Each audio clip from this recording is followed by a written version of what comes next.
नमस्कार, आदाब। Crime petrol city crimes अध्याय के आज के एपिसोड में आप सबका स्वागत है। इंसान की आंखें सपने देखने के लिए बनी हैं। गांव हो या शहर, ये आंखें कोई सीमा नहीं मानती। आज के आधुनिक युग में तो महिलाओं ने भी अपनी अलग पहचान बनाई है।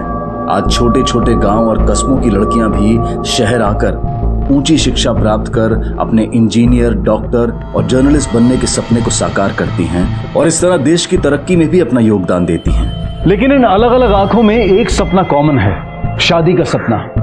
पर यह सपना जब सच बनकर उनकी जिंदगी में आता है तो कई बार इस सपने का खुशहाल रंग खूबसूरत होने की बजाय इस कदर डरावना हो जाता है कि जिंदगी से नफरत होने लगे। आज की कहानी भी ऐसी एक बदरंग दास्तां है। इस दास्तां में है वो जुर्म जो इंसान की सोच से परे है, और अगर ये जुर्म सामने ना आ पाता तो शायद दुनिया कभी यकीन ही नहीं करती कि जुर्म की ये पहचान भी हो सकती है जिसने मासूम लड़कियों के सपनों को चकनाचूर कर दिया। अबे कल रात को तू था ही नहीं यार, क्या मजा आया। अरे क्या सही माल जा रही यार। अरे ओ छमिया, जरा पलट तो जरा। क्या बोला? क्या बोला? हाँ? क्या बोला तूने? हाँ, अच्छा लगा।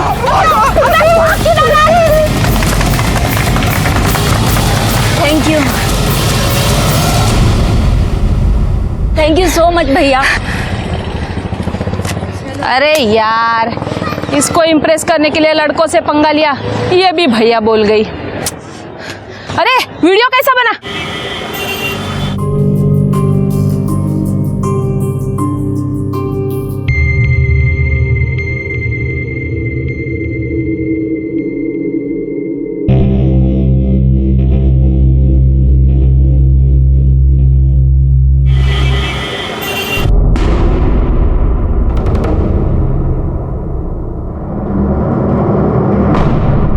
सर, हमारे पड़ोसी महादेव कदम की बेटी कई महीनों से गायब है। उसी की मिसिंग कंप्लेंट लिखवानी है। आपके पड़ोसी की बेटी गायब है तो मिसिंग कंप्लेंट आपकी लिखवाने आए हैं? मतलब वो लोग क्यों नहीं आए? सर, हो सकता है वो लोग ना लिखवाना चाहते हो। मैं सर कई महीनों से देख रहा हूँ महादेव कदम और उनकी बीवी गंगा, उन दोनों का बिहेवियर जो है ना, वो मुझे कुछ ठीक नहीं लग रहा है। इकलौती बेटी गायब हुई है और उन्हें कोई फर्क ही नहीं पड़ा। आपने कभी इस बारे में उनसे पूछने की कोशिश की? कई बार सर, लेकिन वो हर बार बात को टाल जाते हैं या फिर बात को घुमा देते हैं। कब से गायब है उनकी बेटी? यही कोई 7-8 महीने हो गए। नाम क्या बताया था आपने लड़की का? गीता कदम।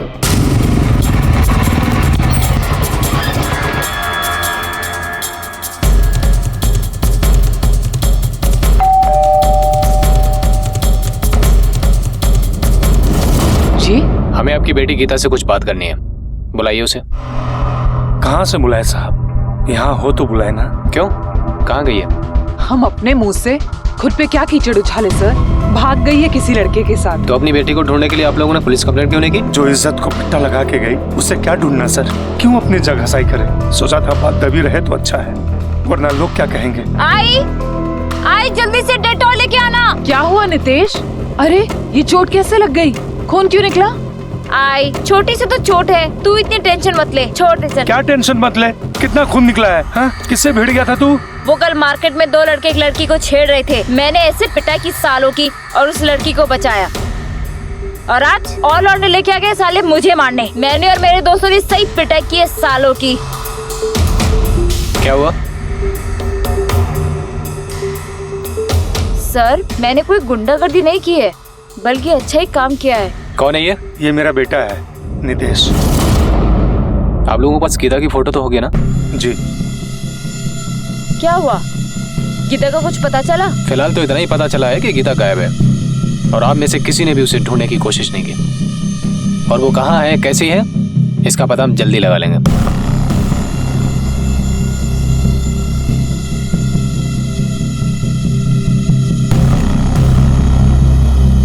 आप लोग पुलिस स्टेशन आ जाइएगा, गीता की मिसिंग कंप्लेंट लिखवाना है। गीता को उसके पेरेंट्स के साथ यानी महादेव और गंगा के साथ कैसा रिलेशन था? साहब, महादेव और गंगा गीता की शादी के लिए बहुत परेशान थे। क्यों? महादेव ने बहुत साल पहले महाराष्ट्र से आकर एक लोकल पार्टनर के साथ में फैक्ट्री डाली थी, और पार्टनर ने धोखा दे दिया तो महादेव तो लगभग बर्बाद सा ही हो गया था। लड़के वाले बड़ा घर देखकर मोटा दहेज मांगते थे, और गीता भी कुछ देखने में खास नहीं थी। रंग उसका सांवला था, इसलिए रोज ही रिश्ते बनते थे और रोज ही टूटते थे। घर वाले जब देखो तब उसे ताने मारते रहते थे। बेचारी चुप छुप कर रोती रहती थी। आंसू बहाने से कुछ नहीं होगा। तेरी वजह से हम कितने लड़कों के सामने गिड़गिड़ाते फिर रहे हैं, हाथ जोड़ते फिर रहे हैं, और तू सारे मोहल्ले के सामने हमारी इज्जत उतारती फिर रही है। अरे तेरे जैसी औलाद ना पैदा होते ही मर जानी चाहिए। नितेश ने कभी अपनी बहन को ढूंढने की कोशिश नहीं की? पता नहीं साहब, नितेश को पहले तो कभी देखा नहीं था, वो तो अभी आया था कुछ महीना पहले। सर हमें तो पता भी नहीं था कि उनका कोई बेटा भी है। पूछा तो बोले हॉस्टल पढ़ने गया है, पढ़ाई खत्म हुई तो वापस आ गया। आप लोग कितने साल से इनके पड़ोसी हैं? यही कोई 4-5 सालों से। तुमने कंफर्म किया ये फोटो गीता की ही है? हाँ सर, मैंने कंफर्म किया है, ये फोटो गीता की ही है। और सर मैं तो उसके भाई से भी मिला हूँ, इन दोनों की शक्ल काफी मिलती है सर, ऐसा लगता है जैसे दोनों जुड़वा हैं। हमें दहेज के लिए पैसा नहीं था, सांवलेपन की वजह से या एवरेज लुक की वजह से गीता की शादी नहीं हो रही थी, ये बात समझ में आती है। और उस पर यह कि वो लव मैरिज करके घर से भाग गई, ये बात कुछ गले नहीं उतरती। या फिर गीता के परिवार वालों ने गीता से तंग आकर उसके साथ कुछ गलत किया हो। गीता की फोटोग्राफ आसपास के पुलिस स्टेशन, हॉस्पिटल, मुर्दाघर सब जगह सर्कुलेट करवाओ, शायद कोई इन्फॉर्मेशन मिले। पुलिस ने गीता को ढूंढने की हर मुमकिन कोशिश की, लेकिन कहीं से कोई खबर नहीं मिली। और वहीं दूसरी तरफ परिवार वालों को मानो कोई चिंता ही नहीं थी। ऐसा लग रहा था कि वो गीता को चाहते ही नहीं हैं, क्योंकि वो पुलिस के साथ किसी भी तरह का सहयोग करने को तैयार नहीं थे। इस बात का शक गहराता जा रहा था कि शायद गीता के साथ कोई दुर्घटना घटी हो सकती है, लेकिन इस बात को साबित करने के लिए पुलिस के हाथ खाली थे। और आखिरकार 6 महीने के बाद पुलिस ने गीता की तलाश बंद कर दी और इस केस की फाइल को भी ऑफिशियली क्लोज कर दिया गया। गीता का केस कोई साधारण लापता होने का मामला नहीं, बल्कि उससे भी गहरी चाल थी। और केस बंद होने के 2 महीने के बाद जिस गुनाह को अंजाम दिया जाने वाला था, उसके बारे में आज तक ना तो किसी ने सोचा होगा, ना देखा होगा, और ना ही कोई कल्पना की हद पार करके भी सोच पाया होगा।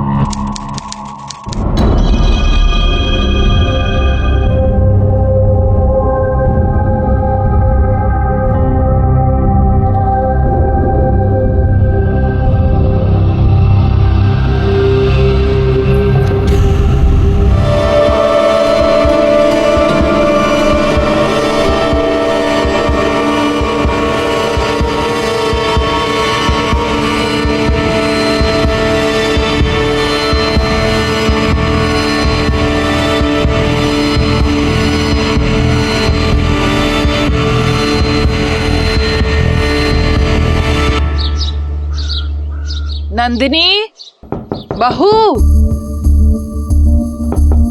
अरे अभी तक सो रही है क्या?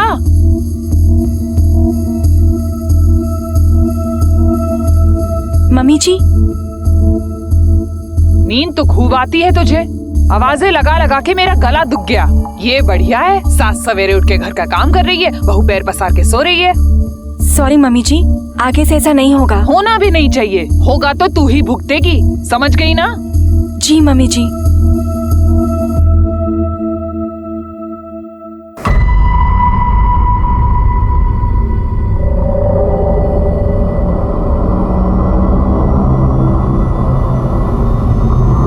नितेश, हाँ, क्या हुआ? आप सोफे पे क्यों सोई थी? वो कल मैं अंदर आया तो तुम सो गई थी ना, तो तुम्हें पूछे बिना कैसे सो सकता था? नितेश, मैं आपकी बीवी हूँ, ये आपका हक बना, आप आके बगल में सो जाते। ठीक है, मैं फ्रेश होके आता हूँ।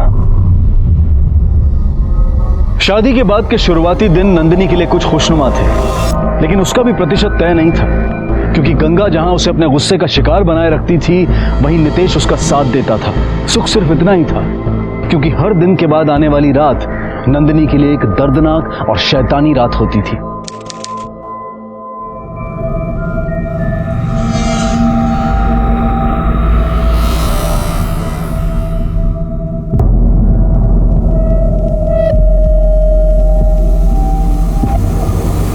नितेश, आप क्यों हर रोज मुझे ऐसे अकेला छोड़कर चले जाते हो? नितेश, मैं आपकी वाइफ हूँ और मैं भी आपसे वही चाहती हूँ जो हर पत्नी अपने पति से चाहती है। क्या प्रॉब्लम है नितेश? मुझसे कोई गलती हुई है? सॉरी नंदिनी, गलती तुम्हारी नहीं मेरी है। मैं ही थोड़ा परेशान हो गया था कि तुम्हें खुश रख पाऊंगा या नहीं। नहीं नितेश, आपको परेशान होने की कोई जरूरत नहीं है, मैं बहुत खुश हूँ यहाँ पर। आपको याद है, आपने वो सोशल मीडिया पे एक वीडियो अपलोड किया था लड़की को बचाने वाला, मुझे तभी से आपसे प्यार हो गया था। और हम लोग सोशल मीडिया पे कब से फ्रेंड्स हैं। मैं तो आपकी पर्सनालिटी की तभी से फैन हो गई थी।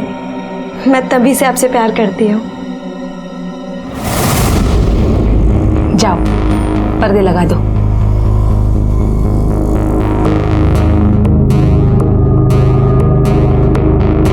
अरे पर्दा खुला क्यों रखा? पूरा बंद करना चाहिए था ना। और बिल्कुल रोशनी नहीं आनी चाहिए बाहर से। लेकिन इतने समय क्या होता है नितेश? मैंने बोला ना, बाहर से जरा सी भी रोशनी नहीं आनी चाहिए। जाओ लैंप ऑफ करो और बेड पे लेट जाओ। लेकिन लैंप क्यों ऑफ करना है? जितना बोला है उतना करो। लाइट ऑफ करो और लेट जाओ। एक काम करो, आप ट्यूबलाइट ऑफ कर दो, लैंप ऑन रहने दो। मैंने बोला ना।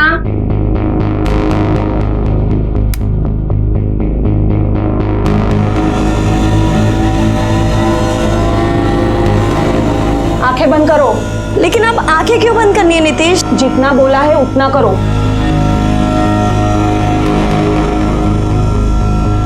बोला ना आंखें बंद करो।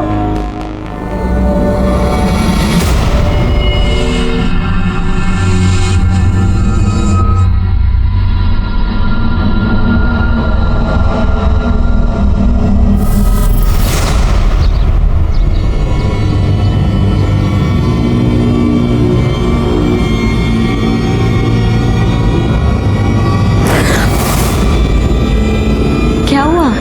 कुछ नहीं। वो good morning. Good morning.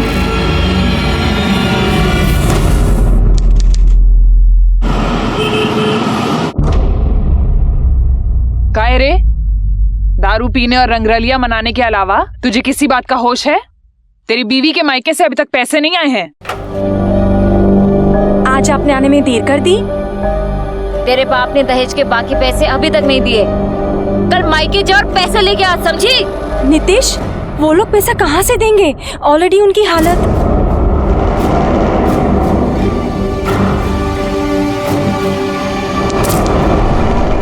Nandini, हाँ मेरे कपड़े देना जरा।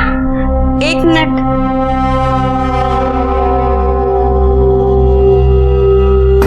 ये लो आपके कपड़े। दे दो।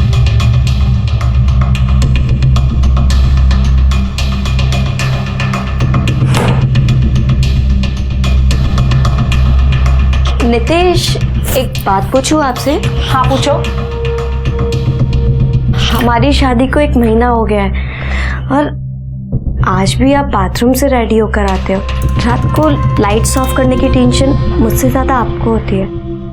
आप अभी तक मुझसे शर्माते हो। ये सब आपको अजीब नहीं लगता? कोई अजीब बात नहीं है, बचपन से मेरी यही आदत है। एक और बात पूछनी थी आपसे। हाँ पूछो। वो पास वाली आंटी कह रही थी कि आपकी एक बहन भी मेरी थी। कोई बहन नहीं थी, समझी? आज के बाद ये फालतू के सवाल मत करना और जाके बाप से दहेज के पैसे लेकर आना, समझी?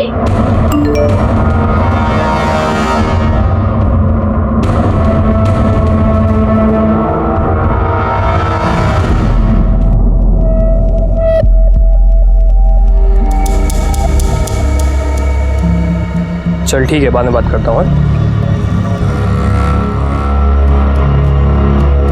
Madam parcel.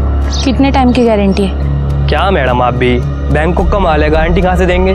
बस नई साइड डालने पड़ेंगे आपको। बेस्ट पीस है आपके लिए। ये लो आपका पैसा। Thank you madam.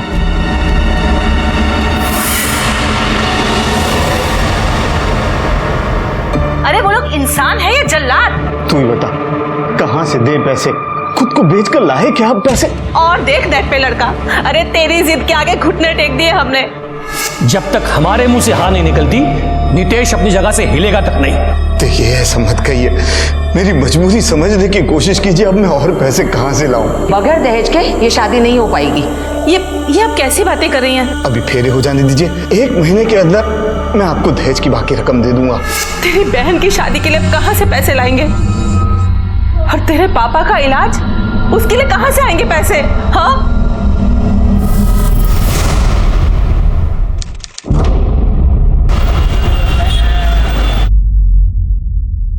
सर, हमें महादेव कदम की बहू नंदिनी के गायब होने की कंप्लेंट लिखवानी है। आप तो वही है ना जिन्होंने कुछ महीने पहले महादेव की बेटी की मिसिंग कंप्लेंट करवाई थी? आपको कैसे पता कि महादेव जी की बहू नंदिनी घर से गायब है? सर उन्होंने उसे कुछ दिन पहले घर से बाहर निकाल दिया था। प्लीज नितेश, मुझे भी अपने साथ ले। Nitesh please, Nitesh Nitesh please Nitesh. Sir उस दिन के बाद से उसे कभी किसी ने नहीं देखा। हो सकता है वो मायके गई हो या बीमार हो, इसलिए नहीं दिख रही होगी। सर अगर बीमार भी होती तब भी कभी तो किसी को दिखाई पड़ती। और सर ऐसी कौन सी लड़की होती है जो बिना किसी कारण के इतने दिनों तक अपने मायके में जाके बैठेगी? उसका पति घर पे है? हाँ सर घर पे ही है। ठीक है आप जाइए, हम देखते हैं। जी सर। अमित सर, ये बात कुछ अजीब नहीं लगती?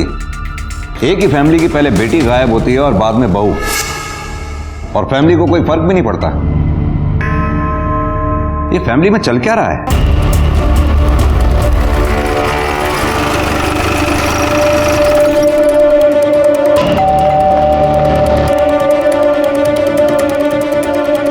सर आप लोग? आपकी बहू नंदिनी से मिलना है हमें, बुलाइए उसे। सर वो तो मायके गई है, उसके पापा की तबीयत ठीक नहीं है ना, इसलिए काफी दिनों से वो वहीं है। उससे फोन पे तो बात हुई होगी आपकी, कुछ तो बताया होगा उसने कि कब आ रही है वो। जी नहीं, जब से वो मायके गई है तब से कोई बात नहीं हुई उससे। मतलब उसने नहीं बताया तो आपने पूछने की जरूरत नहीं समझी कि वो कब वापस आ रही है या क्यों नहीं आ रही है? सर बेचारी के पापा की तबीयत ठीक नहीं है, वो जाते जाते ये कहकर गई थी कि उनकी हालत में सुधार हो जाएगा, वापस आ जाएगी, इसलिए हम लोगों ने उसे परेशान करना ठीक नहीं समझा। ये नंदिनी का मायका कहाँ पर है? क्या ये क्या कह रहे हैं आप? क्या नंदिनी अपने ससुराल में नहीं है? सर नंदिनी यहाँ आई थी कुछ दिन पहले, पर वो उसी दिन वापस चली गई। लेकिन उसके ससुराल वालों ने कहा है कि वो यहाँ पे रहने के लिए आई थी। झूठ बोल रहे हैं सबके सब। शादी के बाद से उसके ससुराल वालों ने एक दिन के लिए भी उसे यहाँ रुकने नहीं दिया। वो लोग उसे दहेज के पैसों के लिए परेशान भी करते थे। उसने बताया था मुझे कि थक गई है वो उनका टॉर्चर झेल झेल कर। हे भगवान, पता नहीं मेरी बच्ची कहाँ होगी और किस हाल में होगी। सर 14 तारीख को नंदिनी के फोन की लोकेशन उसके ससुराल की दिख रही है और 15 तारीख की सुबह जब वो वहाँ से बाहर निकली तब से उसका फोन स्विच ऑफ है। मतलब इतना तो तय है कि 15 अप्रैल की सुबह नंदिनी अपने ससुराल से कहीं जाने के लिए निकली थी। अब देखना यह है कि वो मायके जाने के लिए निकली है या कहीं और। Sir excuse me sir. Hello, क्या?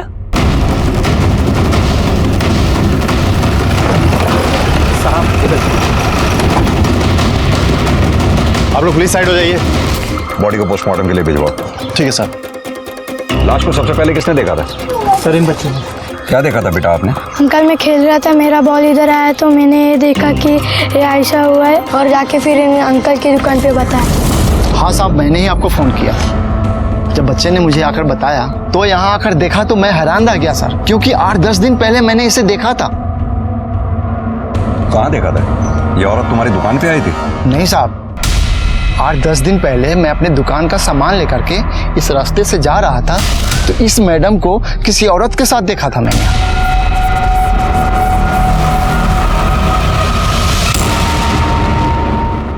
उस औरत को पहचानते हो? उसका चेहरा देखा था तुमने? नहीं साहब, उस औरत की पीठ मेरी तरफ थी, वो सर पे दुपट्टा ले रखी थी। उस औरत ने सलवार कमीज पहन रखी थी और हाँ सर, आपस में दोनों में बहस चल रहा था। ठीक है, कौन हो सकती है वो औरत? हमें एक काम करो सर, ये लकड़ी फॉरेंसिक जांच के लिए भेजो। पता करो ये खून नंदिनी के खून से मैच होता है क्या? ठीक है सर।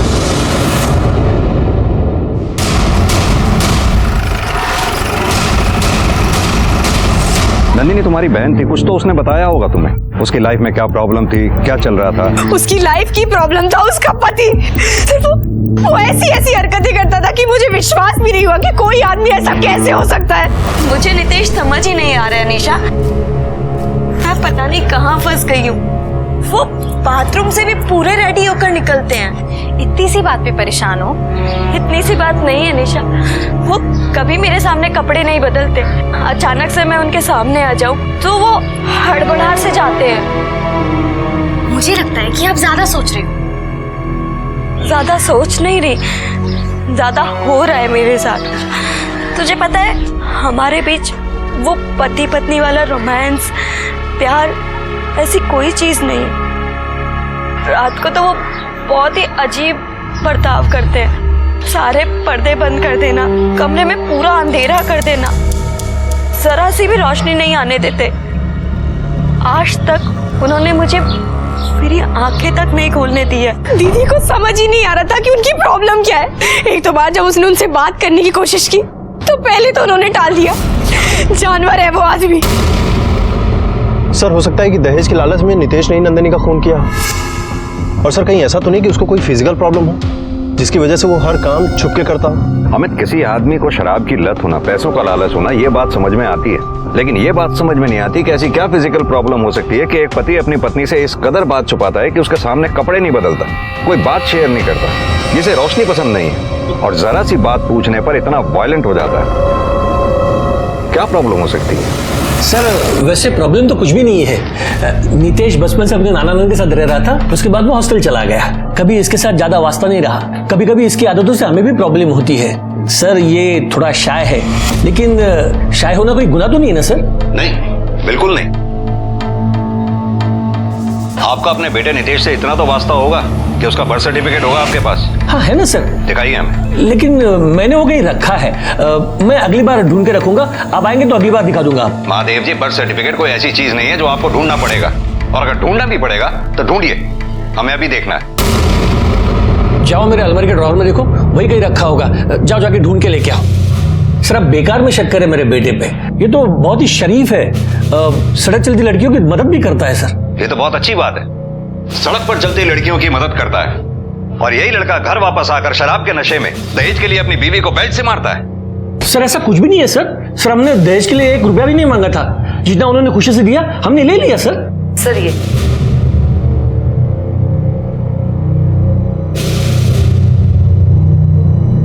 गीता का बर्थ सर्टिफिकेट कहाँ है? सर उसके पीछे है।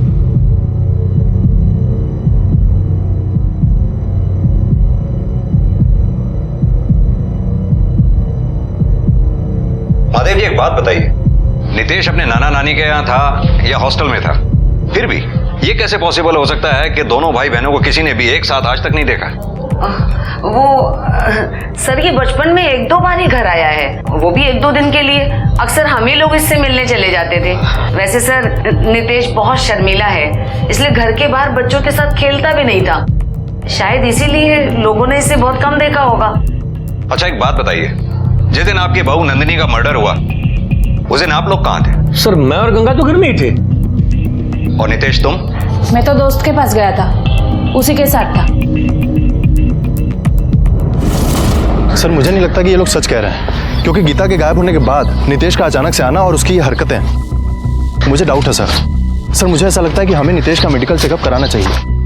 हमें जो डाउट तुम्हें है वही डाउट मुझे भी है, लेकिन इस आधार पर हम नितेश का मेडिकल चेकअप नहीं करवा सकते जब तक हमारे पास उसके खिलाफ कोई पुख्ता सबूत ना हो। तुम एक काम करो, गंगा, महादेव और नितेश इन तीनों के कॉल रिकॉर्ड्स निकलवाओ। देखो इनके फोन की लोकेशन उस वक्त कहाँ थी, पता तो चले ये सच बोल रहे हैं झूठ। ठीक है सर।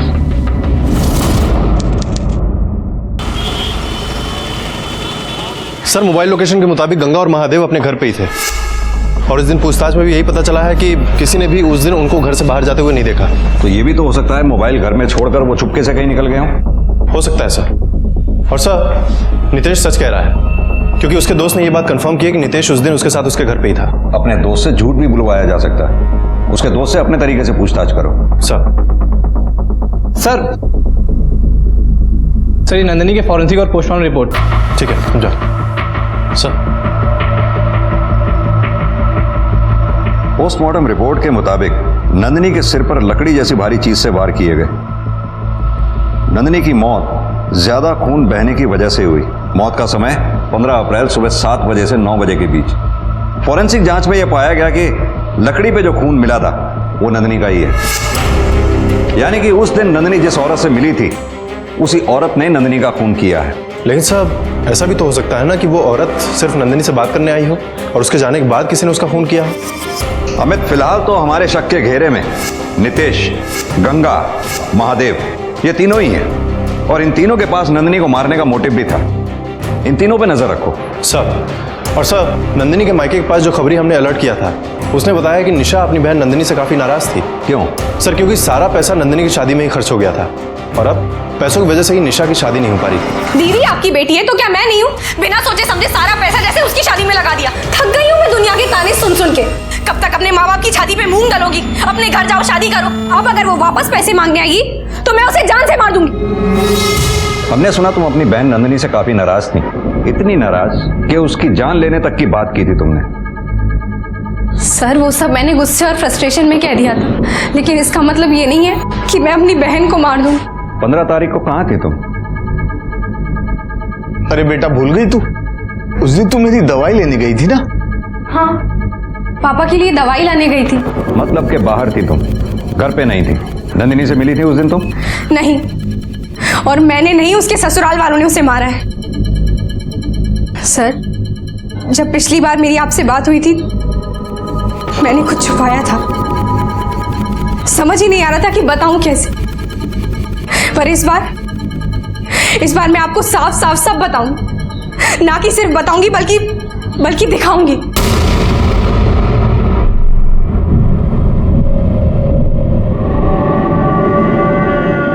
सर आप प्लीज मेरे साथ बाहर तक आइए।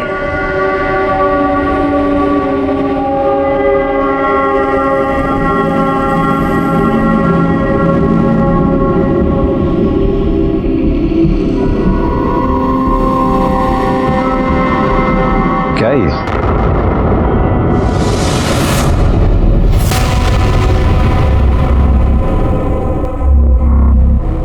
तुम्हारे पास कहां से आया? नंदिनी दीदी ने दिया। आप बेवजह मुझ पे शक कर रहे हैं। अगर सवाल करने ही है तो नितेश से कीजिए कि ये सब क्या है।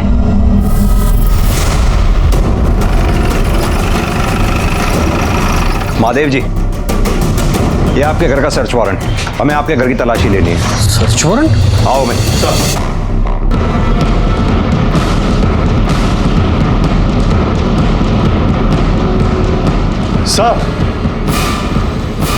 सर ये देखिए।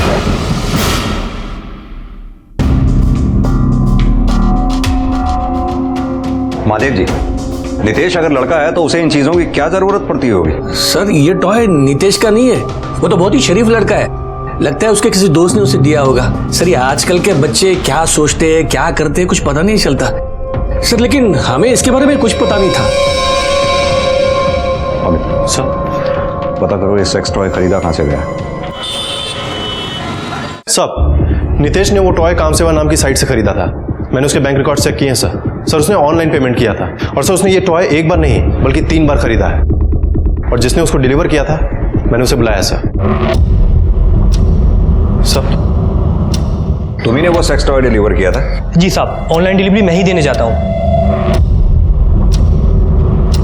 ये वो लड़का? नहीं साहब, वो एक लड़की थी, लेकिन शक्ल एकदम इसकी तरह थी।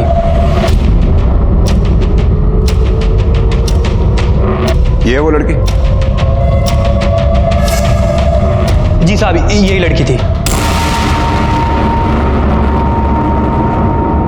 ठीक है, तुम जा सकते हो।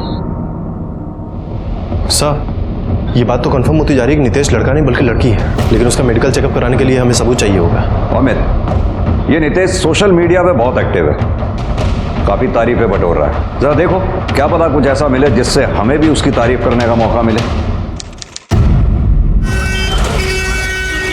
जब हो जाए तो मुझे बताना। सर हमारे आईटी सेल ने नितेश के सोशल मीडिया अकाउंट से कुछ इन्फॉर्मेशन निकाली है। सर नितेश का अफेयर किसी शकुंतला नाम की लड़की के साथ चल रहा था, लेकिन पिछले कुछ समय से इन दोनों के बीच में चैटिंग बंद है। ये शकुंतला का आईपी एड्रेस निकलवाओ, पता करो उसका इंटरनेट प्रोवाइडर कौन है, उसी से इसके एड्रेस का पता चल जाएगा। सर पुलिस का शक लगभग यकीन में बदल चुका था। नितेश नहीं गीता है, लेकिन कार्रवाई करने के लिए और कानूनी प्रक्रिया को ध्यान में रखते हुए पुख्ता सबूतों की जरूरत थी। इन सभी उतार चढ़ाव और जद्दोजहद के बीच पुलिस को एक ऐसा सुराग मिला जो उनके होश उड़ा देने वाला था।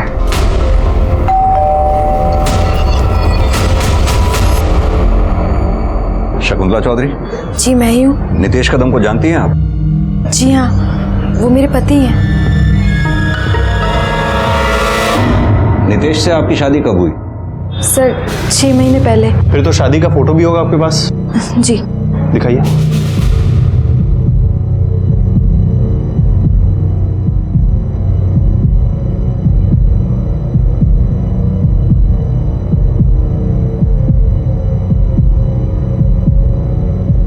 नितेश से मिली कब थी आप? सर हम सोशल मीडिया पे मिले थे, हम सोशल मीडिया पे फ्रेंड्स थे। और ये घर किसका है? सर हम यहाँ रेंट पे रहते हैं, शादी से कुछ दिन पहले ये घर रेंट पे लिया था। अपने पति नितेश को बुलाइए, मिलना है हमें। सर वो तो नहीं है, 2 दिन से घर ही नहीं आए। अक्सर ऐसा करते हैं, मुझे बहुत टेंशन होती है, पता नहीं कहाँ चले जाते हैं और बताते भी नहीं है। आपको पता है आपके पति नितेश कदम की शादी आपसे पहले किसी नंदिनी नाम की लड़की से भी हो चुकी है? जानती हैं आप नंदिनी के बारे में? मुझे पता होता तो मैं शादी क्यों करती। तो क्या आप वाकई नंदिनी के बारे में कुछ नहीं जानते? जी नहीं। अच्छा ये बताइए, आप 15 अप्रैल की रात को कहाँ थे? सर आप इतने दिन पहले की बात पूछ रहे हैं, कैसे याद होगा? हाँ सर याद आया, मैं नितेश के साथ ही थी। हम दोनों रजिस्टर ऑफिस गए थे मैरिज सर्टिफिकेट के लिए अप्लाई करने। लेकिन सर नितेश ने तो कहा था कि वो अपने दोस्त के साथ था, और उसके इस बात को उसके दोस्त ने कंफर्म भी किया था। और जब इस बात को वेरीफाई करने के लिए हमारी टीम ने कांस्टेबल भेजा तो पता चला कि वो दोस्त उस दिन से लेकर आज तक गायब है। और सर आज ये शकुंतला कहती है कि नितेश उसके साथ था। अमित सर, अगर नितेश उस दिन अपने दोस्त के साथ था तो फिर नंदिनी का खून किसने किया? कहीं ऐसा तो नहीं वो दोस्त ही झूठ बोल रहा है? उस दोस्त की स्टेटमेंट को वेरीफाई करो और ये नितेश और उसकी फैमिली सबको उठा लो, क्योंकि एक केस तो उनके खिलाफ बनता ही है।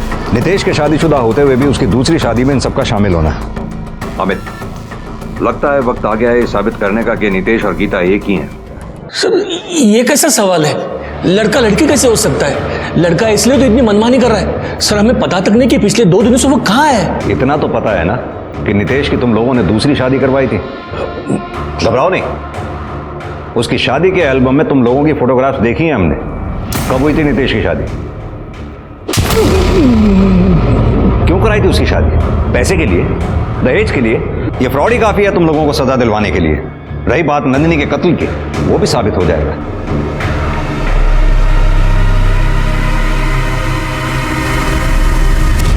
हाँ तो शकुंतला, यह है तुम्हारी बैंक की स्टेटमेंट, जिससे साफ जाहिर होता है कि हर महीने तुम्हारे अकाउंट में 25,000 रुपए नितेश डालता है। क्या मैं जान सकता हूं किस बात के 25,000 रुपए देता है वो आपको? सर नितेश कोई पराये थोड़ी है, पति है वो मेरे, बस महीने के खर्च के लिए पैसे देते हैं। अच्छा, तुम पति पत्नी हो तो नितेश के मोबाइल की लोकेशन ये बताती है कि पिछले 4 महीने से वो यहाँ आया ही नहीं है। उसके कॉल रिकॉर्ड्स ये बताते हैं कि पिछले 4 महीने से तुम्हारी और नितेश के बीच में कोई बातचीत ही नहीं हुई है। अब आगे की कहानी तुम मुझे खुद बताओगी या हम उगलवाएं? बोलो। सर वो मुझे अपना राज छुपाने के लिए और चुप रहने के लिए पैसे दे रहे हैं। कैसा राज? सर मुझे पता चल गया था कि वो लड़का नहीं है, लड़की है। नितेश तुम रेडी हो जाओ, मैं चाय बनाती हूँ।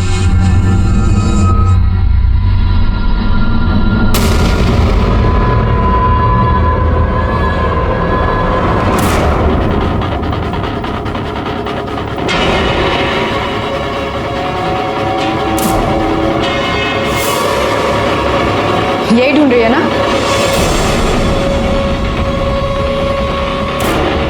यही है ना तेरी असलियत? बर्बाद कर दिया तूने मुझे, धोखा किया है मेरे साथ, मेरा घर तक बिकवा दिया दहेज के लिए। अब तू देख मैं तेरा क्या हाल करती हूँ। सर मैंने उसे धमकी दी थी, डराया था, तो वो डर गई और माफ़ी मांगने लगी कि तो मैंने उसे बोला कि मैं तब तक ही अपना मुंह बंद रखूंगी जब तक वो हर महीने मुझे 25,000 देती रहे। तुम्हें यह ख्याल क्यों नहीं आया कि तुम पुलिस में कंप्लेंट कर दो? सर पुलिस कंप्लेंट से मेरा क्या फ़ायदा होता?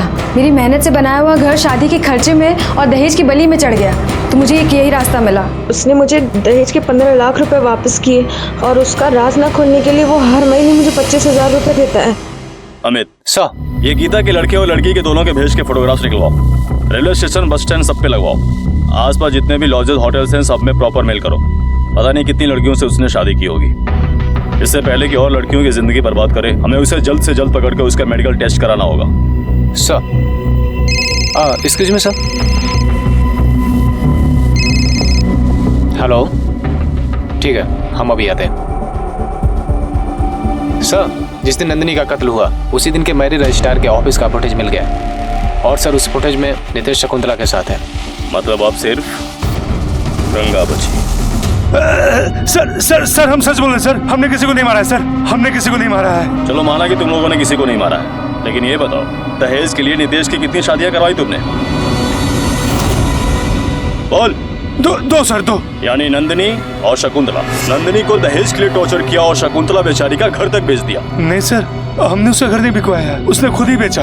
नितेश जैसे गुणी लड़के आजकल कहाँ मिलते हैं सर? अच्छा पति पाने के लिए उसने बेचा होगा सर।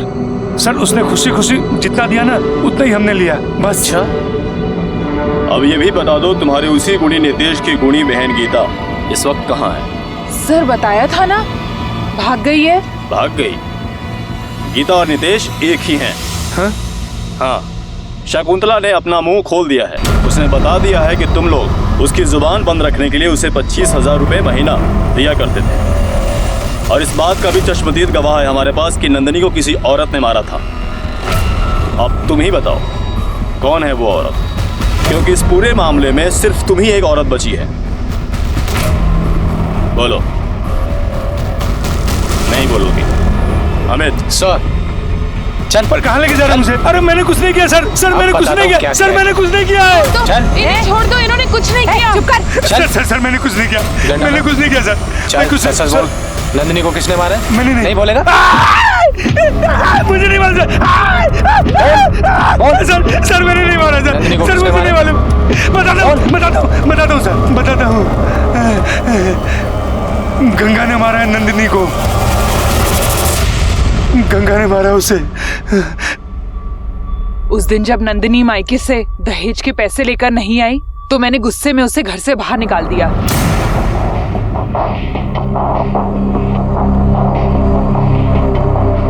अरे आ गई मेरी बहू। अरे वाह, ला पैसे लेकर आई है ना, ला पैसे दे।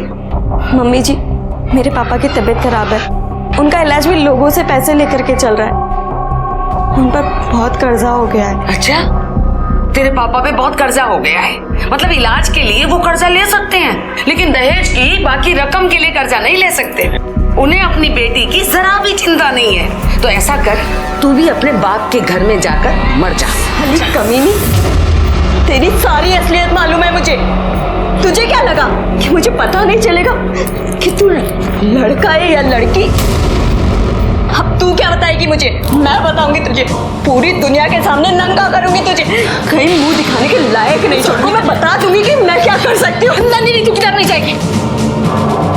अरे बेटा सुनो, बेटा नंदिनी, नंदिनी, नंदिनी, नंदिनी, नंदिनी। मैं समझ गई थी कि अब वो हमारी सारी पोल खोल देगी, इसीलिए मैंने सारी रात उसके दरवाजे पे नजर रखी। जब वो सुबह सुबह घर से बाहर निकली तो मैं उसके पीछे हो गई। कहाँ जा रही है? तुम्हारा भांडा फोड़ने। देख नन्नी, मेरी बात सुन, मेरी बात को समझ। नहीं, मुझे कुछ नहीं सुनना। अरे तू बात सुन। अरे मेरी बात सुन, मेरी बात सुन नंदिनी, हमें दहेज वहेज अब कुछ नहीं चाहिए, और मैं नितेश से कह के तेरा तलाक भी करवा दूंगी, और तुझे पैसे वैसे जो कुछ चाहिए मैं दूंगी, लेकिन तू अपना मुंह मत खोलना, नितेश के बारे में किसी को मत बोलना। नितेश या गीता? अब देखो तुम कि मैं तुम लोगों का क्या हाल करती हूँ। क्या हाल करेगी? क्यों किया ये सब? सिर्फ पैसों के लिए, दहेज के लिए? जी, दहेज के लिए, क्योंकि इसी दहेज की वजह से मेरी बेटी की शादी नहीं हो रही थी। हमने सोचा अगर हमें बेटी की जगह बेटा हुआ होता तो हमें दहेज देना नहीं पड़ता, बल्कि हम दहेज लेते। हम तीनों को यही रास्ता सही लगा, और यही रास्ता तुम लोगों को जेल की काल कोठरी तक ले आया। अब ये भी बता दो, गीता उर्फ नितेश अब कहाँ है?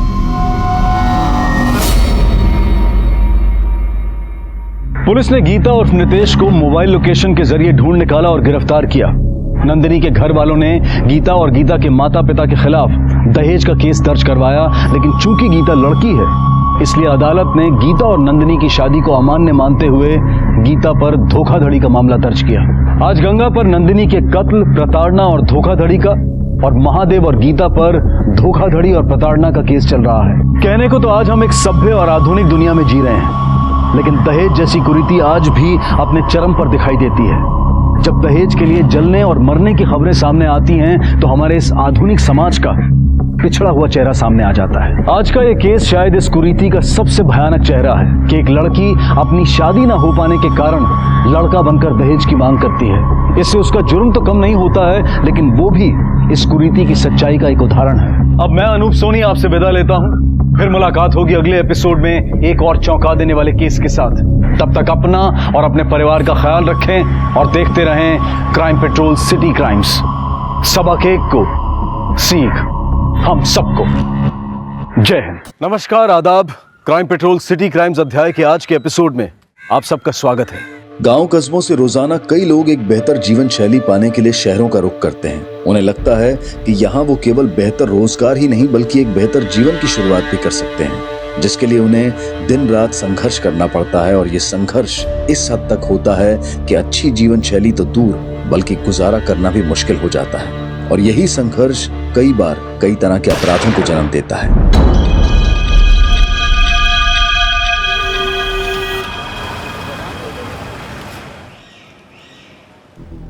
दया, डब्बा तैयार करो, हमको बहुत देर हो रहा है। हाँ हाँ बस कर रही हूँ, ला रही हूँ। दीदी पापा को बोलो ना, सब स्कूल में कहते मेरी पूंछ निकल आई है, मैं बंदर हूँ।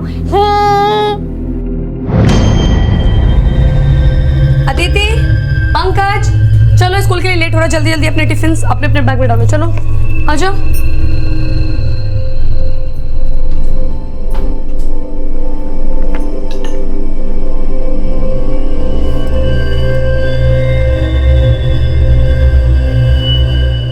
पापा वो।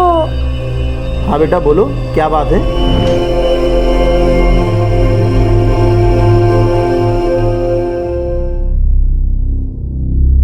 क्या बात है बेटा, कुछ कहना चाहते हो हमसे? बोलो, क्या हुआ? अरे इसका एग्जाम आ रहा है ना, तो इसीलिए परेशान हो रही है। हम बोले ना बेटा कि तुम अच्छे नंबर से पास करोगी, फिर क्यों इतना टेंशन ले रही हो? मम्मी मुझे भी। तुमको भी।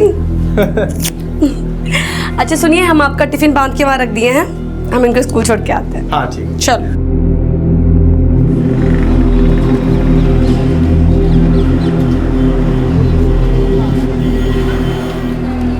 अरे रुको, हम ना छुट्टी के बाद यहीं पे आएंगे। कोई मस्ती नहीं और कहीं मत जाना, ठीक है?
आलू कचालू बेटा कहाँ गए थे?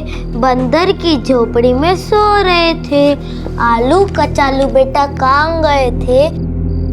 दीदी मम्मी को बता दूं, आज आप सुबह में स्कूल के बाहर गए थे।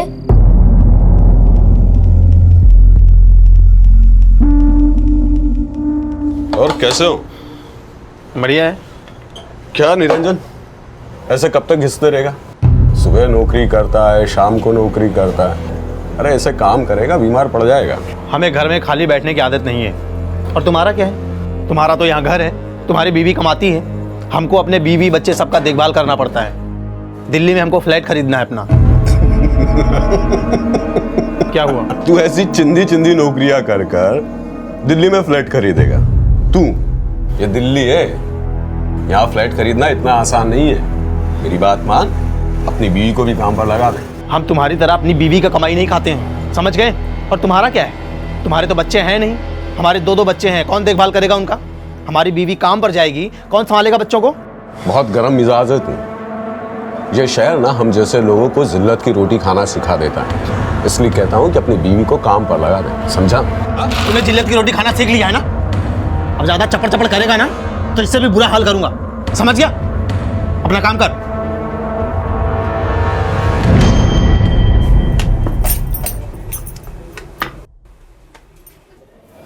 देख ली सीरियल? हाँ मम्मी। और अदिति कहाँ है? वो दूसरा शो देखने लगी क्या? नहीं मम्मी, दीदी तो पहले आ गई। अदिति तो घर पे आई नहीं, कहाँ है वो?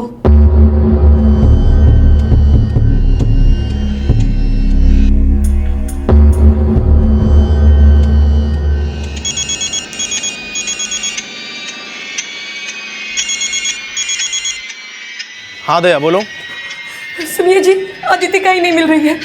क्या? वो श्रीधर के घर में टीवी देखने गई थी, पंकज लौट के आया लेकिन अदिति नहीं आई और श्रीधर भी घर पे नहीं है। अरे आस पड़ोस में पता करो, किसी और के घर में गई होगी। तुम पता करो, मैं यहाँ पर काम खत्म करके जल्दी आने की कोशिश करता हूँ, ठीक है?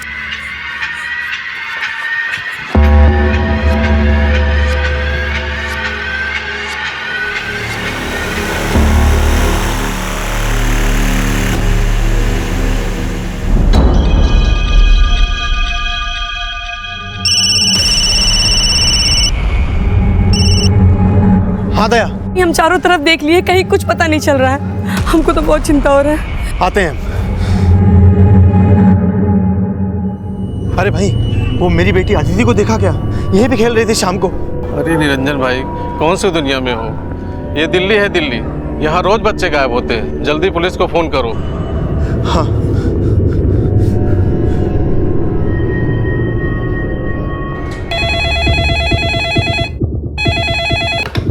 Hello control room.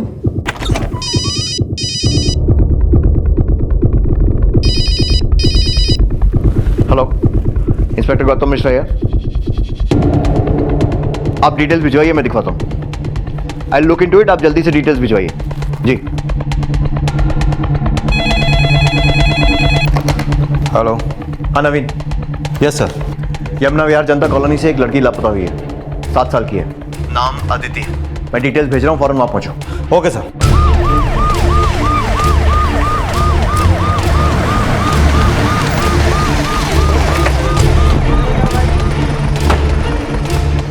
ये निरंजन यादव कहाँ रहता है? उसकी बेटी गायब हुई है ना? हाँ सर, ये इधर आइए।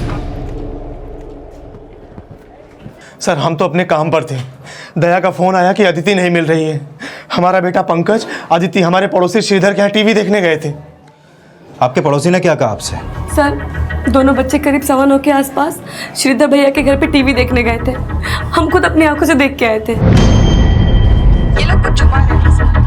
सबसे पहले उस कब्रिस्तान से ये कंफर्म करो कि इन्होंने आमिर को वहीं दफनाया है। लेकिन जब अदिति नहीं आई तो हम दोबारा गए और वहाँ पे कोई नहीं था।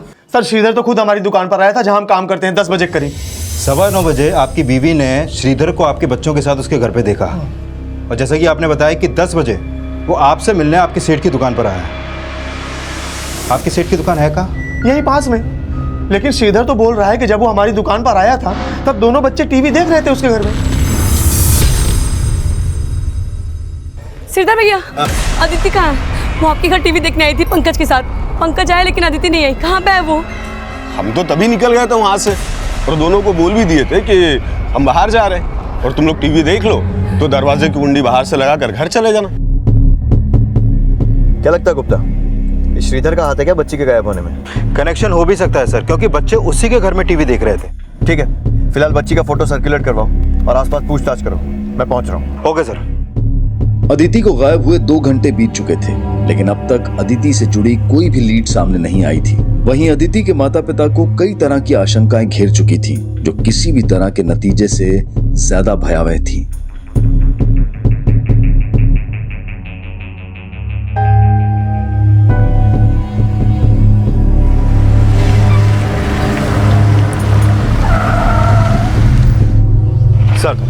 यहाँ किसी ने भी अदिति को यहाँ से बाहर जाते हुए नहीं देखा है और पेट्रोलिंग टीम से भी अभी तक कोई अपडेट नहीं मिला है। मतलब किसी इनसाइडर का काम हो सकता है। मलिक, जितने भी घर हैं हर घर में सर्च करो।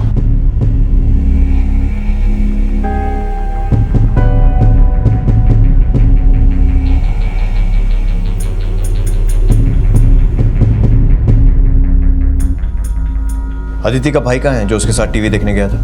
वो तो रो रो के सो गया है अंदर। आपने कुछ पूछा उससे, कुछ बताया उसने? सर वो कह रहा है कि अदिति श्रीधर के घर से पहले ही निकल गई थी अपने घर आने के लिए। श्रीधर कहाँ रहते हैं? यही पड़ोस में।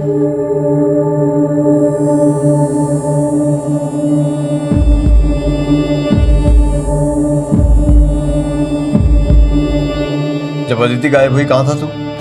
साहब वो निरंजन जहाँ काम करता है ना उसके बराबर में दारू का ठेका, वहीं गया था दारू लेने के लिए। लेकिन साहब जब मैं घर से निकला था ना तब आदित्य और पंकज टीवी देख रहे थे। वापस आया तो पता चला कि आदित्य गायब हो गई। अकेला रहता है घर में? नहीं साहब, बीवी भी है। वो पास ही में एक फैक्ट्री है, वहाँ पर एम्ब्रॉयडरी का काम करती, नाइट शिफ्ट है उसकी साहब। वो रोज काम करती है और तू रोज दारू पीता है? नहीं मतलब कभी कभी मन करता है तो पी लेता हूँ। अदिति के गायब होने में तेरा हाथ तो नहीं है ना? अरे नहीं साहब, वो तो मेरी बेटी जैसी थी और जब आदित्य गायब हुई थी तो मैं तो घर पर था ही नहीं, निरंजन के साथ था। चाहो तो आप उससे पूछ लो साहब। साहब बिल्डिंग में हर जगह देख लिया लेकिन कुछ पता नहीं चला। छत पर देखा? नहीं सर।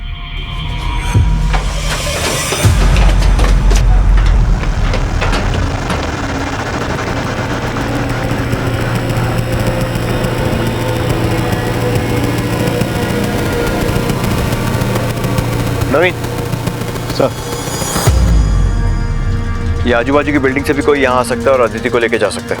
संजय सर, बाजू की बिल्डिंग में पता करो। सर, हो सकता है कि अदिति का किडनैप किया गया और ये मामला फिरौती का हो। लेकिन सर अदिति के घर वालों की हालत देख के लगता नहीं है कि मामला रैंसम का होगा। और एक बात सर, किसी ने ना तो अदिति के चीखने चिल्लाने की आवाज़ सुनी और ना ही किसी ने उसको किसी के साथ जाते हुए देखा है।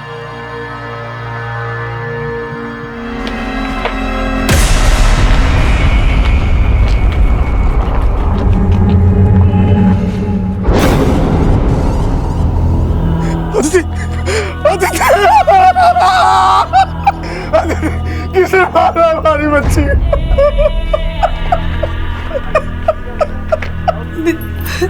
अरे मुझे कोई कुछ बता क्यों नहीं रहा? कहाँ है अदिति? अदिति है, इधर ही है। मेरी बेटी कहाँ है? नवीन, लगता है कोई फुसलाकर इस बच्ची को उस छत पर लेकर आया होगा।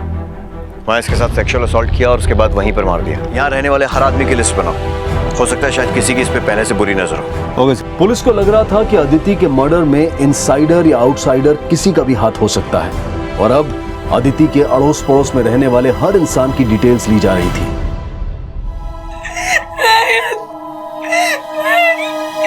क्या बिगाड़ा था ना मेरी बेटी से किसी का? क्यों मारा उसे?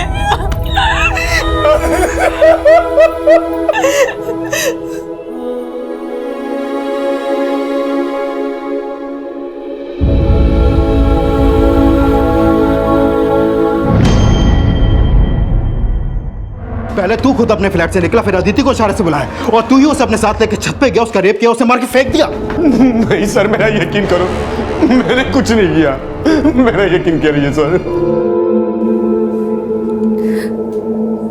अदिति कल बोल रही थी पापा से कुछ बात करना।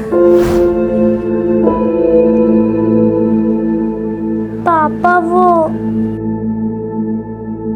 क्या बात है बेटा? कुछ कहना चाहते हो हमसे? पता नहीं क्या बात थी, गुमसुम सी थी कुछ दिन से। कल पंकज बोल रहा था कि स्कूल से भी कहीं बाहर गई थी। मम्मी वो आप जब हमें स्कूल छोड़ के गई थी तभी दीदी स्कूल के बाहर चले गई थी। क्या? तुमने ये बात हमको पहले क्यों नहीं बताई? हमने बात की थी उससे, लेकिन वो रोने लगी। हमें लगा आप काम से आओगे तो हम आपको सब बता देंगे, लेकिन दोनों टीवी देखने चले गए।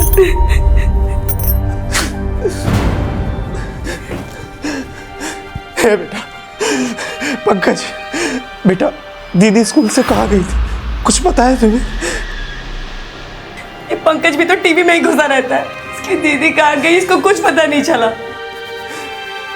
बेटा याद करने की कोशिश करो, जब तुम और दीदी टीवी देख रहे थे तो दीदी कहाँ चली गई थी, कुछ जानते हो बेटा? पापा, हम और दीदी टीवी देख रहे थे, तभी एक दाढ़ी वाले अंकल हमें दरवाजे से देख रहे थे। दाढ़ी वाले?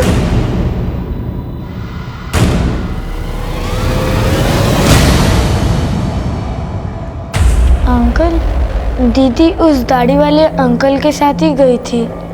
आप जानते हो उन्हें? कौन थे वो?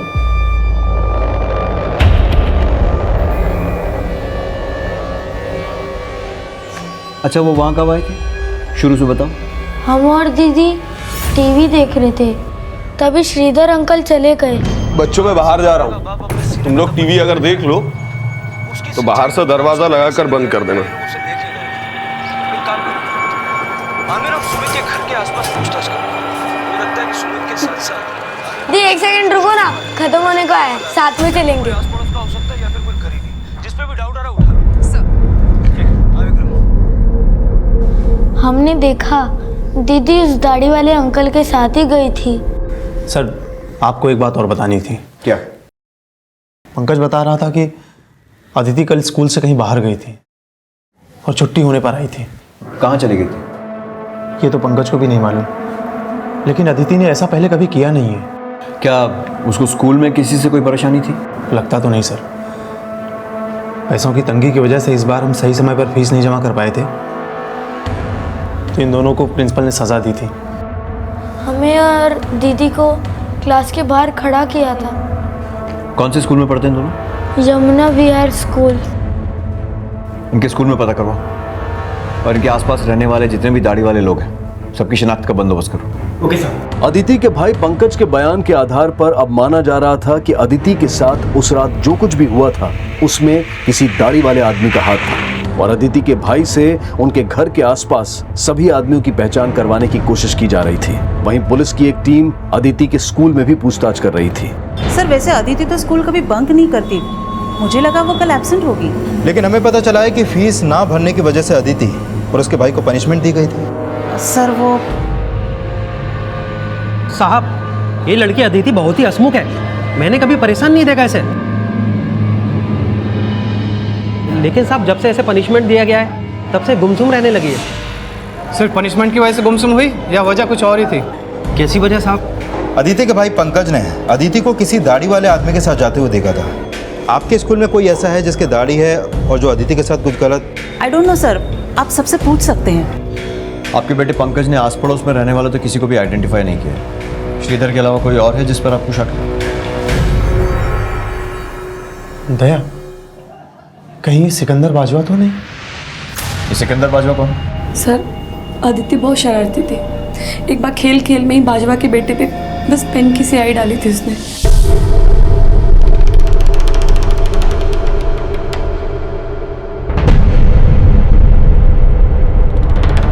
निरंजन, तेरी लड़की ने मेरे बेटे का 1000 रुपए का शर्ट खराब किया है, पैसे देने होंगे तुझे। अंकल, सोनू ने भी एक बार मेरे ऊपर इंक फेंकी थी। चुप रही चीरी मेरी, पूरी सोसाइटी को पता है तू कितनी शैतान है। अगर तेरे बाप ने इसका पैसा नहीं दिया ना तो हमारी बेटी से ठीक से बात कर। सर, मैं तो कल आगरा में था, आज ही सुबह लौटा हूं, आप चाहो तो चेक करवा लो। हाँ नवीन, बोलो। सर, स्कूल के गेटकीपर से एक इन्फॉर्मेशन मिली है। कैसी इन्फॉर्मेशन? साहब, कल छुट्टी से पहले अदिति को एक आदमी स्कूल के बाहर छोड़ के गया था।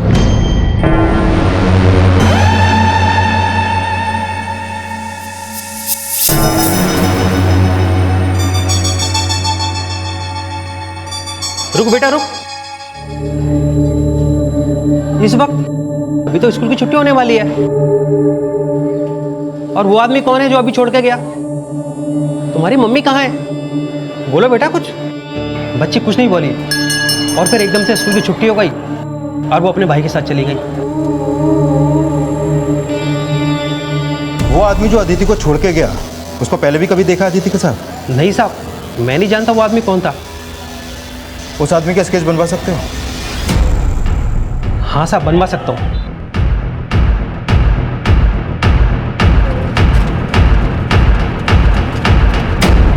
सर, अदिति का पोस्टमार्टम करने वाले डॉक्टर का कॉल आया था।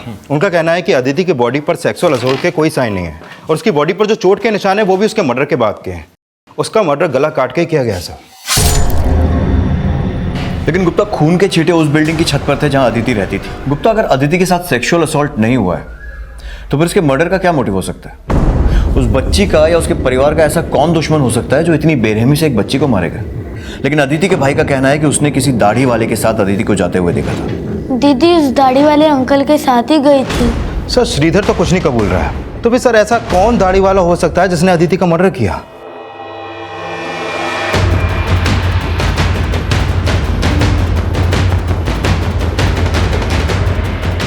वॉचमैन के बयान के आधार पर उस इंसान का स्केच तैयार किया गया जिसने अदिति को स्कूल छोड़ा था और पूछताछ के दौरान उस अनजान शख्स से जुड़ी एक अहम लीड पुलिस के हाथ लगी। साहब, इस आदमी और बच्ची को तो मैंने देखा यहाँ। इस बच्ची ने मुझसे आइसक्रीम खरीदी और सीधा पार्क में चली गई।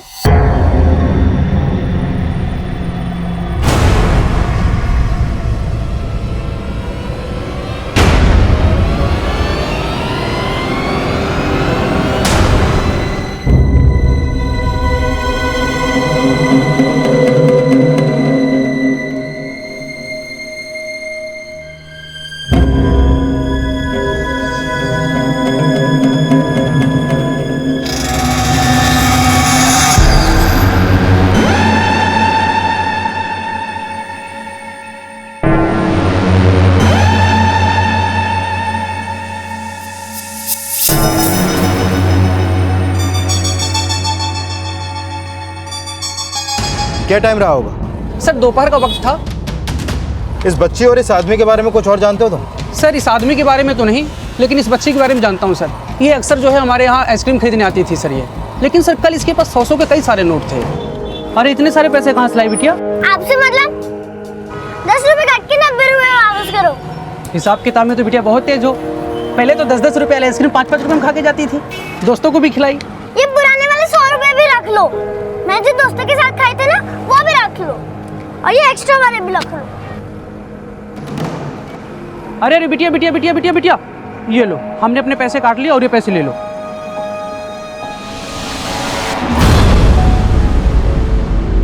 लेकिन सर, जब वो बच्ची पहले आइसक्रीम खाने आती थी तो उसके पास पूरे पैसे भी नहीं होते थे, लेकिन कल बहुत पैसे थे सर उसके पास।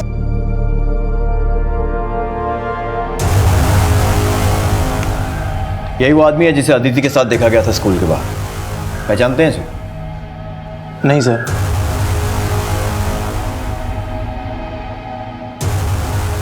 सर, ये तो यहीं का एक इलेक्ट्रीशियन है। इलेक्ट्रीशियन? हाँ सर, शंकर नाम है इसका और मार्केट में इसकी दुकान है और यहीं बगल में रहता है। साहब, मुझे क्यों गिरफ्तार कर लिया? सब पूरी बात तो बताइए।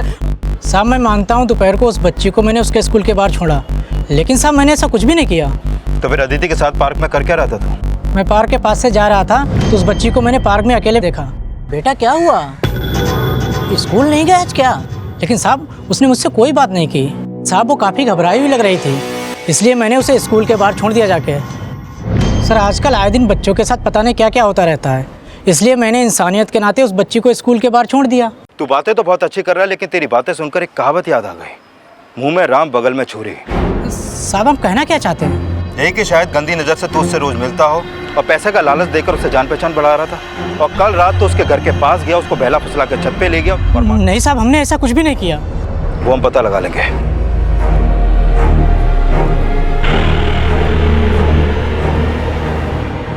नहीं अंकल, ये वो नहीं है।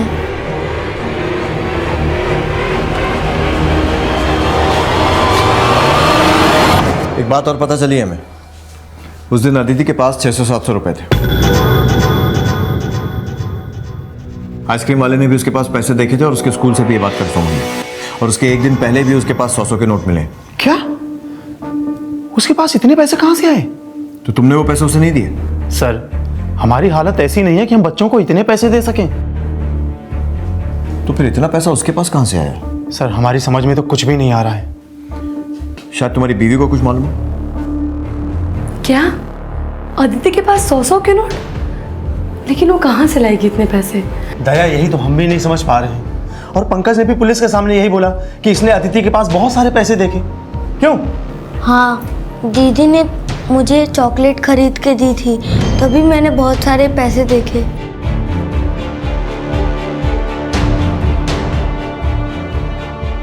दीदी, इतने सारे पैसे आपको किसने दिए? दीदी ने हमें कुछ नहीं बताया। और तूने हमें पहले क्यों नहीं बताई ये बात? हमें लगा अब दीदी के ऊपर गुस्सा करोगी।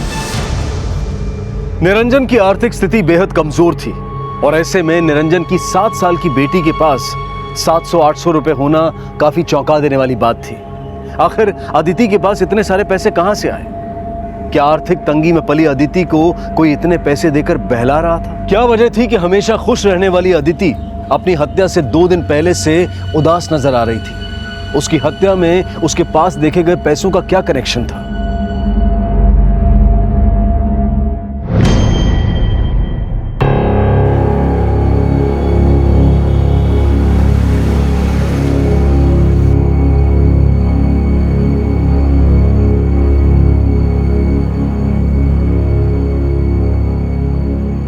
सेठ जी, हम आपके जिस फ्लैट में रहते हैं उसका किराया 5,000 से ज़्यादा नहीं है और हम शाम को 4 बजे से लेकर रात 11 बजे तक जितना काम आपके लिए करते हैं उसकी तनख्वाह कम से कम 7,000 होना चाहिए। कायदे से आप 5,000 काट के 2,000 कैश मुझे और दो।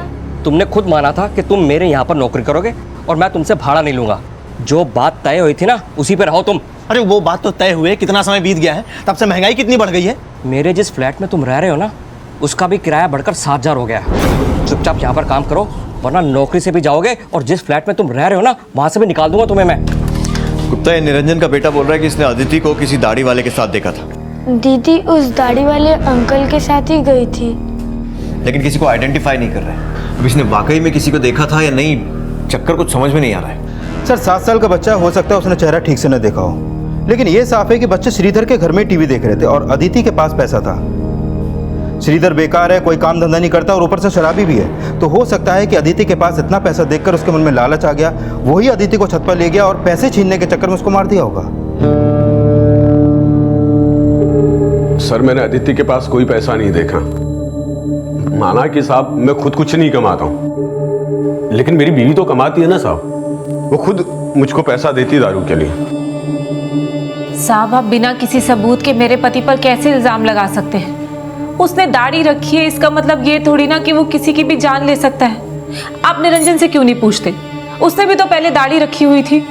आपका क्या मतलब है? एक बाप अपनी बेटी को। साहब, आप उसे जानते नहीं हो, वो बहुत गुस्से वाला है।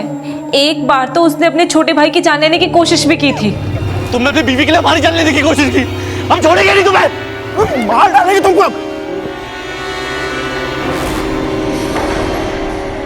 माना साहब कि मेरा पति दारू पीता है, लेकिन निरंजन तो उससे भी ज्यादा गुस्से वाला है।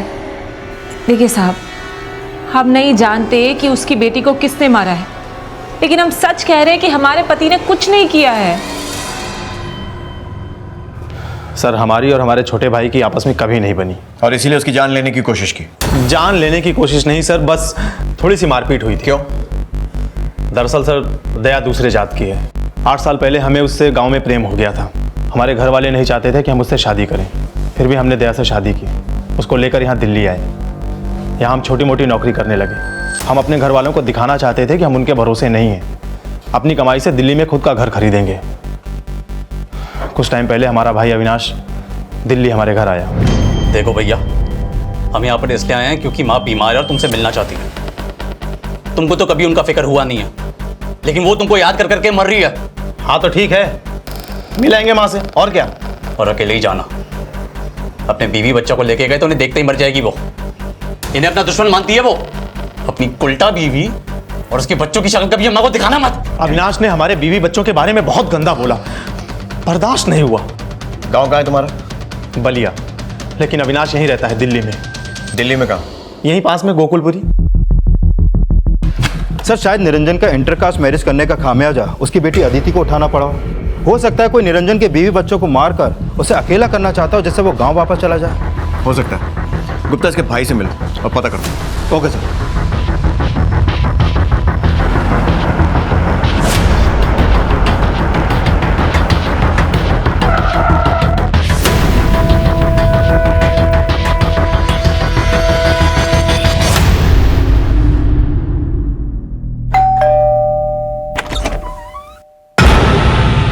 साहब ये सच है, निरंजन एक दूसरी जात की औरत के साथ शादी करके हमारे पूरे खानदान का नाम उसने मिट्टी में मिला दिया। लेकिन हम आपको सच कह रहे हैं, हम यहाँ पे बस अपना काम धंधा करने आए हैं। हमारी बीमार माँ उससे मिलना चाहती है और ये बताने के लिए मैं उसके घर गया, उल्टा वो हमारी जान के पीछे उतारू हो गया। तो फिर ऐसा तो नहीं कि उससे बदला लेने के लिए तूने उसकी बेटी को मार दिया? साहब लगता है निरंजन ने हमसे बदला लेने के लिए आपको हमारे खिलाफ भड़काया है और अपना किया छिपाने के लिए हमें फंसा रहे हैं। आपने किया मतलब? तुम कहना चाहते हो कि निरंजन ने ही अपनी बेटी को मारा है? साहब देखिए, वो हमेशा से गर्म मिजाज का रहा है और अब गरीबी के कारण उसका दिमाग और भी खराब हो गया। साहब वहाँ गाँव में अच्छी भली खेती बाड़ी करता रहा और यहाँ पैसे की मत आ जाए। साहब हो सकता है गरीबी के बोझ में उसने अपना एक बोझ कम करने के लिए अपनी बेटी की जान ले ली हो। सर ये साफ है कि निरंजन की आर्थिक हालत ठीक नहीं, लेकिन हैरानी की बात तो यही है कि आखिर अदिति के पास इतने पैसे आए कहाँ से? और अब निरंजन का भाई अविनाश ये शक जता रहा है कि हो सकता है कि निरंजन ने ही गरीबी से तंग आकर अपनी बेटी को मारा हो। खुद को बचाने के लिए झूठ भी बोल सकता है। अदिति के मर्डर वाली रात इस अविनाश की एक्टिविटीज पता करो और इस निरंजन को भी इन्वेस्टिगेट करो। पंकज ने अदिति को किसी दाढ़ी वाले के साथ देखा था, ये बात निरंजन ने हमें मर्डर के अगले दिन बताई थी। अंकल, दीदी उस दाढ़ी वाले अंकल के साथ ही गई थी। हो सकता है उसी ने अपने बेटे को ये बात पढ़ाई और उसके बाद कभी श्रीधर और अब अपने खुद के भाई अविनाश पर शक जता रहा है। निरंजन जहां पर काम करता है वहां से उसके घर पहुंचने में मुश्किल से 5 से 7 मिनट लगते हैं। पता करो कि मर्डर वाली रात को 9 से 10 के बीच में वो कहीं गायब हो सके। Okay sir.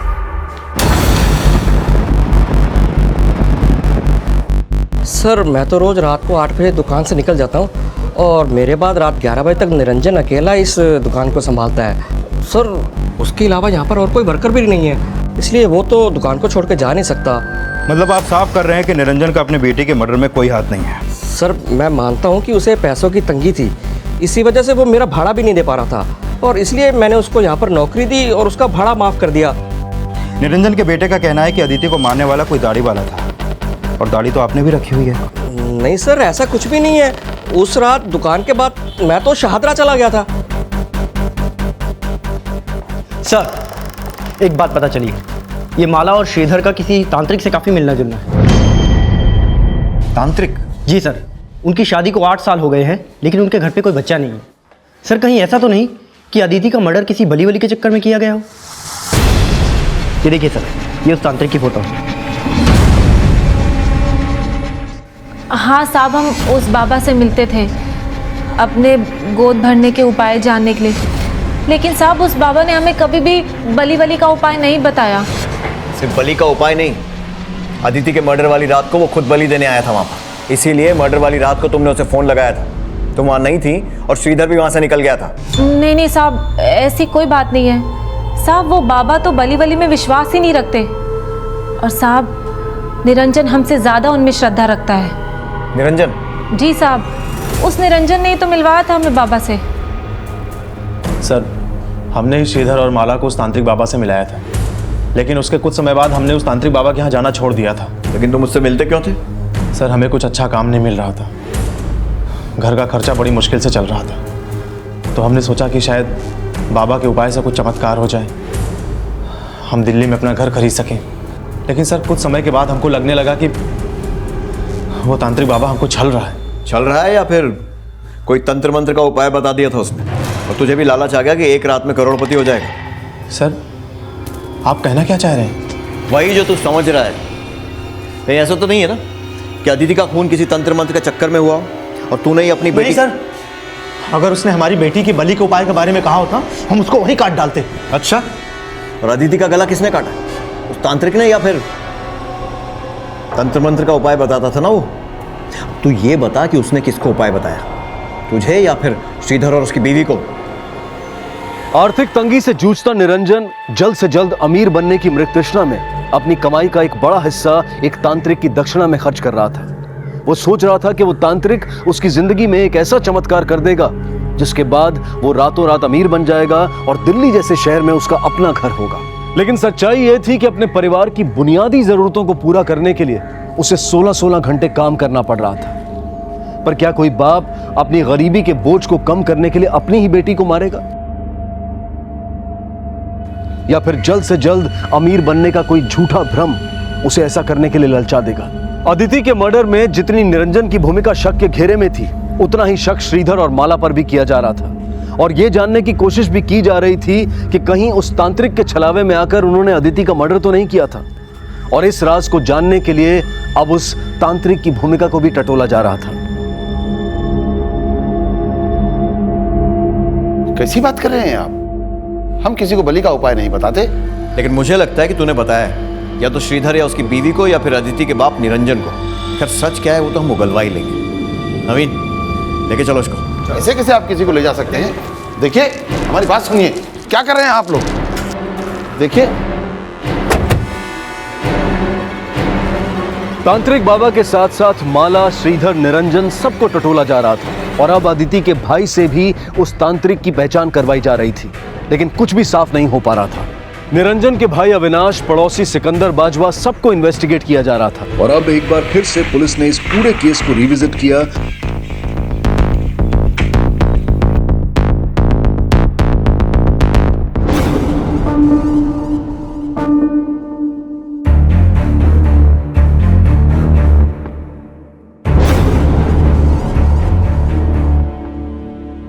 पापा वो। हाँ बेटा बोलो, क्या बात है?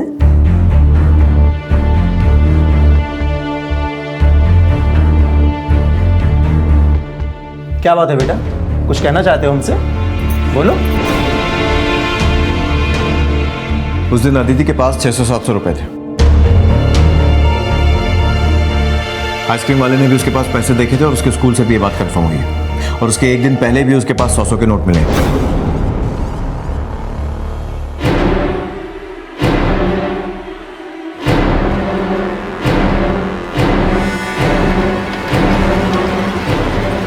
जिस एरिया में अदिति का मर्डर हुआ था वहां के तकरीबन 400 लोगों के कॉल रिकॉर्ड्स खंगाले गए और बहुत जल्द पुलिस के हाथ एक अहम लीड लगी। ये मोहित सैनी का फोटो सर, और मोहित की फोन लोकेशन अक्सर निरंजन के घर के आसपास की रहती थी और अदिति के मर्डर वाली रात भी मोहित सैनी का फोन वहीं पर एक्टिव था।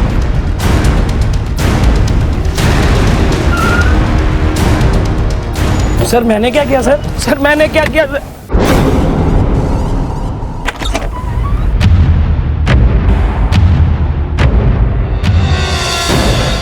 अब नौटंकी करने से कोई फायदा नहीं है। मोहित सैनी ने हमें सब कुछ सच सच बता दिया है और तुम्हारी भलाई इसी में है कि तुम भी सब सच बोल दो। हमसे बोलोगे? हमें लगा कि मोहित सैनी के पास काम करके हम अपने पति का हाथ बटाएंगे, लेकिन निरंजन जी के पास तो हमारे लिए टाइम ही नहीं था, ना ही बच्चों के लिए।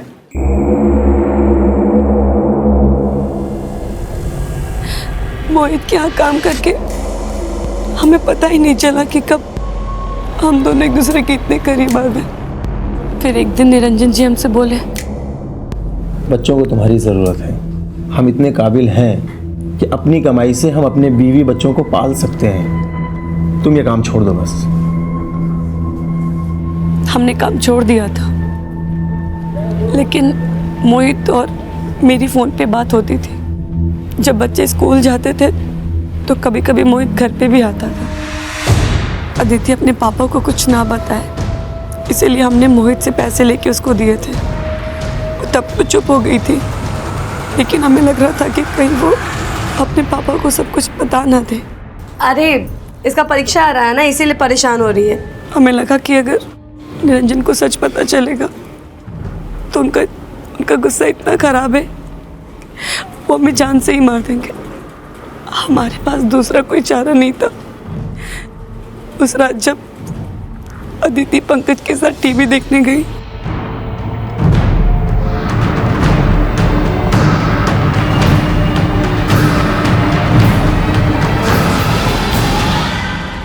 हम अदिति को बुलाने गए तो वहाँ श्रीधर था। जब हम थोड़ी देर बाद फिर गए तो श्रीधर वहाँ पे नहीं था। हमने अदिति को इशारे में बुलाया और छत पे लटके गए।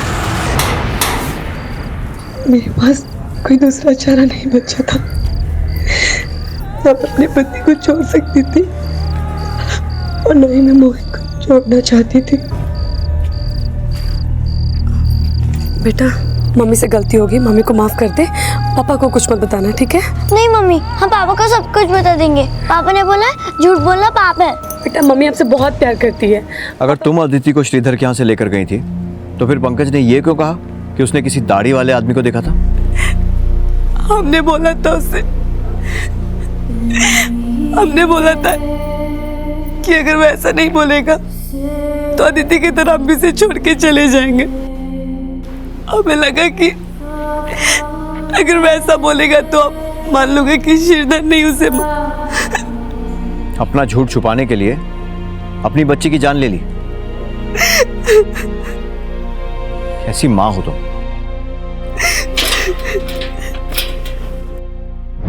माना कि दया ना अच्छी मां बन पाई और ना ही अच्छी पत्नी, लेकिन क्या निरंजन अच्छा पिता और पति बन पाया? बड़ा काम, अपना घर और अपने बड़े बड़े सपनों को पूरा करने के लिए वो हर संघर्ष करता रहा, लेकिन अपने परिवार से दूर होता गया। उसके पास ना बच्चों के लिए वक्त था, ना बीवी के लिए, और उसके गुस्सैल स्वभाव ने उसकी बीवी के लिए वो दरवाजे भी बंद कर दिए जिसमें शायद वो अपने एक गुनाह के लिए उससे माफी मांगने की कोशिश कर सकती थी। लेकिन उसके डर ने उससे एक गुनाह को छिपाने के लिए ऐसे कई गुनाह करवा दिए जिसने पूरे परिवार को बिखेर कर रख दिया। अब मैं अनूप सोनी आपसे विदा लेता हूं। फिर मुलाकात होगी अगले एपिसोड में एक और चौंका देने वाले केस के साथ।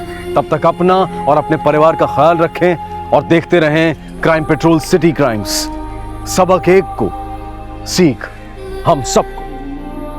जय। इस तरह के और भी एपिसोड देखने के लिए हमारे चैनल को सब्सक्राइब करें और बेल आइकन दबाना ना भूलें।